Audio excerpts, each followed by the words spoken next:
Hello friends, welcome to my channel. In this video, we will discuss about the spiritual and philosophical aspect of homeopathy. The topic for day is the doctrine of signature. While perceiving the plant remedies from the materia medica point of view, we cannot ignore the concept of doctrine of signature. The signature is a token of identity and identification. The doctrine of signature in its true sense and originality was not formulated from the medical profession. It is based on a spiritual philosophy and a simple concept that Almighty had marked everything He had created with a sign. The doctrine of signature is an ancient philosophy which postulates that the part of plants that bear resemblance with the part of animals or human bodies have useful relevance to them. It can also refer to the environment or places where the plants grow. Originally relating to herbs and medicinal plants, the modern day application of this doctrine contends that every plant has a pattern that resembles a body organ or physiological function which acts as a sign or a signal. The outward appearance of a body signalizes its special property as in magic or healing virtue. And there is a relationship between the outward qualities of a medicinal object and the diseases against which it is effective. The doctrine of signature points to the mysterious healing power unfolded by the merciful nature.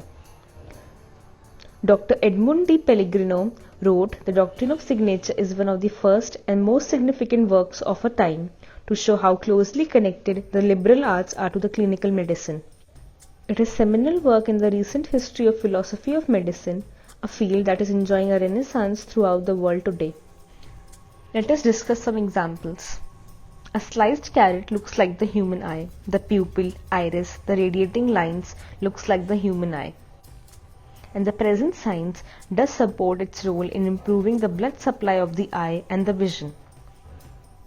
A tomato has 4 chambers and is red. The heart is red and has 4 chambers. Recent research portrays tomatoes are a useful vegetable for heart and blood. Grapes hang in a cluster that has shape of the heart.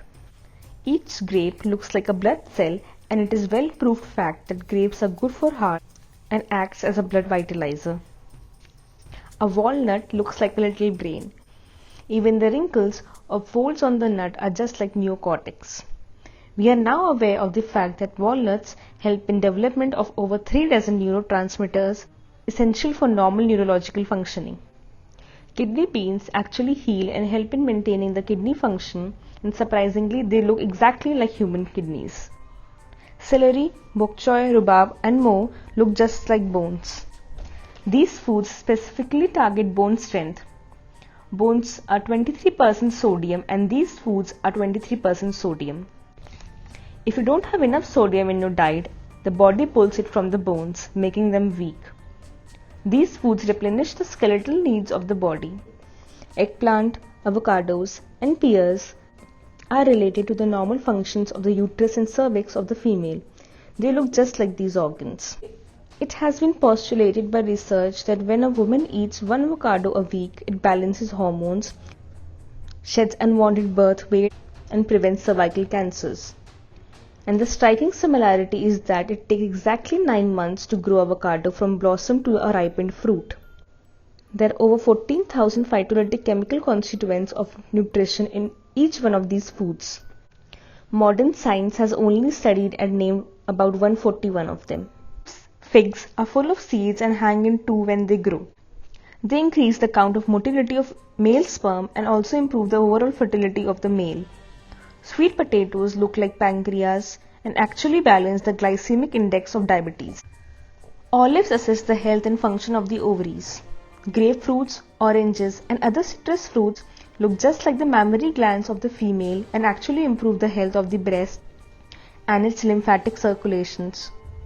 Onions look like the body cells. Today's research shows that onions help clear waste materials from all the body cells. They even produce tears which wash the epithelial layers of the eyes. Banana, cucumber and zucchini resemble the male sexual organs and also increase the strength.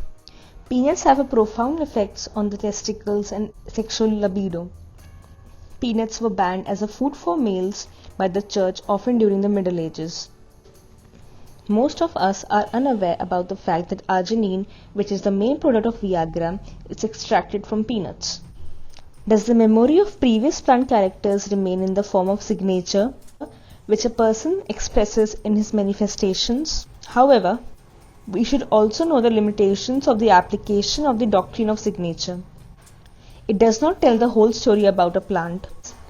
To illustrate, the ancients identified willow bark as a remedy of rheumatism by observing the damp environment in which willow tree grows.